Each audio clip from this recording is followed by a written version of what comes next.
जिला गाजियाबाद की सनसनी खबर देखने के लिए चैनल को लाइक, शेयर और सब्सक्राइब करें। गाजियाबाद में फ्लैट ओनर्स को भी हाउस टैक्स भरना अब है अनिवार्य। गाजियाबाद नगर निगम ने फ्लैट ओनर्स को भी हाउस टैक्स भरने की पूरी रणनीति तैयार कर ली है। हाउस टैक्स जमा करने के लिए नगर निगम सोसाइटी में कैंप भी लगा रहा है। मुख्य कर निर्धारण अधिकारी डॉक्टर संजय कुमार सिन्हा ने बताया कि गाजियाबाद में लगभग 1,30,000 फ्लैट्स हैं और 25,000 और फ्लैट्स को हाउस टैक्स की श्रेणी में जोड़ा गया है, जो ऑनलाइन या कैंप के माध्यम से टैक्स जमा कर सकते हैं।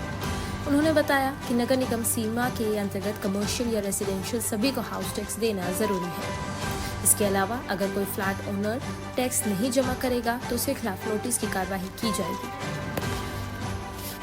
सर 25,000 फ्लैट्स को नगर निगम ने चिन्हित किया है जिनसे हाउस टैक्स वसूला जाएगा। किस तरीके की रणनीति बनाई गई है और कब से कार्य करना शुरू करेगी? हमारी रणनीति ये बनाई गई है कि जिन जिन सोसाइटियों में फ्लैट्स नए बन गए हैं या कंप्लीट हो गए हैं या पोजीशन जिनको मिल चुका है, उन पर हमारे राजस्व निरीक्षक, हमारे टैक्स सुपरिटेंडेंट, हमारे जो नगर निगम के जोनल कार्यालय के स्टाफ हैं खुद सोसाइटियों में जाएंगे और उनके जो RWA हैं उनसे संपर्क करके उनके भवन स्वामियों, फ्लैट्स के भवन स्वामियों के से संपर्क करके वहाँ कैंप लगा करके वहीं हमारी पूरी टीम रहेगी और उसको टैक्स के दायरे में उनके रजिस्ट्री के आधार पर लगाया जाएगा और पोजीशन के आधार पर टैक्स आरोपित किया जाएगा। और जो वहीं पर जमा करने की भी फैसिलिटी होगी, ऑनलाइन वो जमा कर सकते हैं या हमारे पूरे सॉफ्टवेयर, पूरे कंप्यूटर सेट रहेगा, वहाँ टैक्स भी जमा कर सकते हैं ताकि उनको कहीं कोई परेशानियाँ न हो। क्योंकि हमारी अधिनियम में स्पष्ट व्यवस्था है कि नगर निगम सीमा के अंदर अगर कोई भी फ्लैट बने हुए हैं, कोई आवास बने हुए हैं, कोई भी रेजिडेंशियल या कमर्शियल बना हुआ है, उनको टैक्स देना है।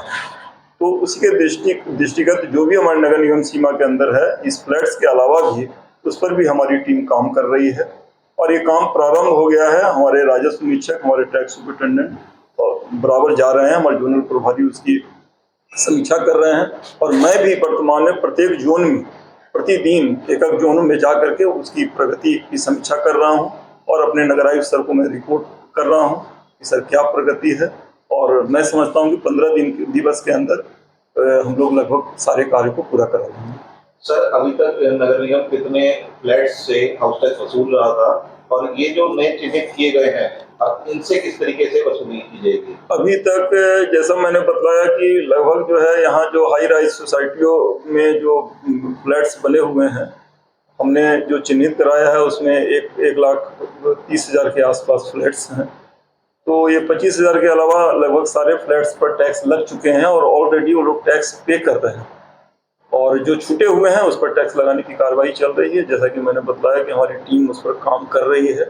हमारे रेवेन्यू इंस्पेक्टर्स, हमारे टैक्स कलेक्टर लोग, जो भी यहाँ के स्टाफ हैं, सब लग गए हैं और उनका एकमात्र उद्देश्य है कि किसी को बिना परेशानी का टैक्स के दायरे में उन लोग को लाया जाए। क्योंकि वो लोग के पास कुछ ऐसे फ्लैट्स वाले भी हैं, उनके पास समय नहीं है कि वो आ सकें नगर निगम तक, क्योंकि वो मॉर्निंग में दिल्ली चले जाते हैं, अपने ऑफिस चले जाते हैं, शाम तक आते हैं।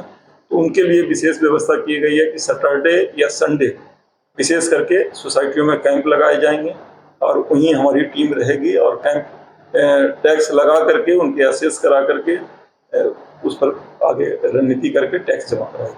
अगर सर कोई फ्लैट ओनर टैक्स नहीं जमा करता है तो उसके खिलाफ क्या कार्रवाई की जाती है? अभी तक तो ऐसी कोई संज्ञान में नहीं आई है कि टैक्स नहीं जमा कर रहे हैं। अगर टैक्स कोई जमा करने से इनकार करेगा तो उनको फिर अलग से नोटिस दिए जाने की व्यवस्था है, लेकिन अभी तक ऐसी कोई संज्ञान में बातें आई नहीं है कि कोई टैक्स जमा करने से इनकार कर रहा है। जिला गाजियाबाद की सनसनी खबर देखने के लिए चैनल को लाइक, शेयर और सब्सक्राइब करें।